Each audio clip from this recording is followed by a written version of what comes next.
Pop singer Kirsty MacColl was killed in a freak accident during a dive in Mexico while on holiday with her family, and this is her tragic story.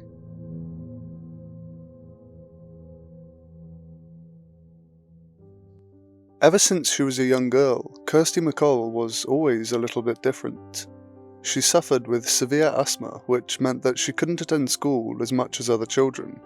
But despite this lack of formal education, Kirsty was actually an incredibly intelligent child, and at the age of 7, she was asked to participate in a BBC programme for gifted children. But with this exceptionally bright mind came dark thoughts, and even as a child, she was deeply unhappy. She always felt strange compared to everyone else, and so with these feelings of alienation, she found her form of expression in music, and would write and perform her first song at a school play at the age of 11. Although he wasn't in her life anymore, she was actually the daughter of the famous British folk singer Ewan MacColl, so music was also in her blood and it just came so naturally to her. When Kirsty was 16, she left school to join a punk rock band, which were majestically named Drug Addicts. The band didn't do so well, but Kirsty was definitely noticed, and from then on, her music career started to flourish. In 1979, Stiff Records released Kirsty's first solo single, They Don't Know, but distribution strikes prevented it from ever being a hit. Nobody could buy it in the shops, even if they wanted to, but whenever you turned on the radio, it was always playing. During this exciting music career, Kirsty would meet top record producer Steve Lillywhite, and just a few months later they were married, and after a few years later they had 2 baby boys together.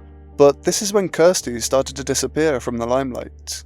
Not only was she busy raising 2 children, but her mental health started to deteriorate, and as if things couldn't get any worse, her marriage also started to fail. Although this was a dark time in Kirsty's life, it would eventually come to an end after meeting her new lover, James, and she soon found herself on the centre stage once again, now embarking on the second part of her life.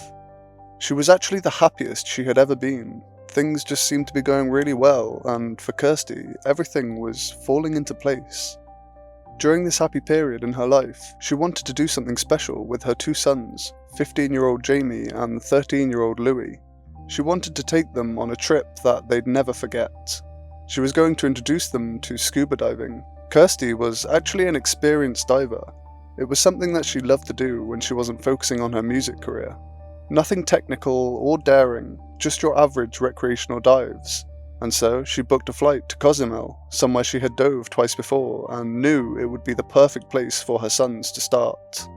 The island of Cozumel has a population of over 88,000 people, and pretty much all of them are reliant on the tourists that come here year-round to dive in the stunning reefs. At midday on the 18th of December, Kirsty and her 2 boys left the hotel and headed down to the Chanconab beach, where they found and paid for their reef exploring adventure with the scuba company Papa Hogs. When they were all ready, they boarded a small boat and made their way out to the reef, accompanied by an experienced dive master. Just before entering the water, Louis started to get this horrible feeling that something bad was going to happen, almost like a premonition. He couldn't help thinking that Jamie was going to hit his head, but he ignored these thoughts, and they were soon forgotten when the dive began. The dive itself was incredible. They were swimming through one of the most beautiful reefs in the world. The rainbow of colours from the fish and the coral made for a spectacular view. But before long, their time ran out, and the dive master signalled that it was time to ascend, and so together they all started slowly ascending to the surface. Once their heads were above the water, the dive master started shouting to watch out. Kirsty turned her head, and coming straight towards her and her sons was a speedboat, and it wasn't slowing down. All Kirsty could think about was getting her sons out of the way. She pushed them to the side and took the full force of the boat. The propeller hit her, nearly slicing her body in half and killing her instantly. One of the boys was also struck by the boat, but because of where Kirsty pushed him, he missed the propeller, and so he was still alive. Both the sons swam there in practically a pool of their own mother's blood, in disbelief as to what just happened. And unbelievably, the boat was still not stopping.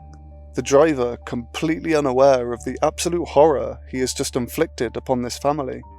On board the boat was Guillermo Gonzalez Nova, multi-millionaire president of the commercial Mexicana supermarket chain, along with members of his family and one of his employees. When questioned by authorities, Guillermo did say that he was in control of the boat, but just hours later the story was changed and his employee on the boat confessed that he was in fact controlling the boat, despite several eyewitness accounts that saw Guillermo at the controls of the boat at the time of the accident.